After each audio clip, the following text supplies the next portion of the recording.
อนสุดท้ายพี่น้องผักแยงกับผักคะพี่น้องใส่ผักคะลงไปเลยเนาะ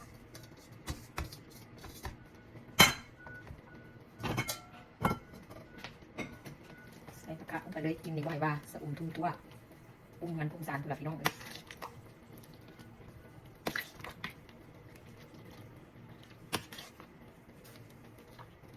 เก่งไม่ด้วยเลย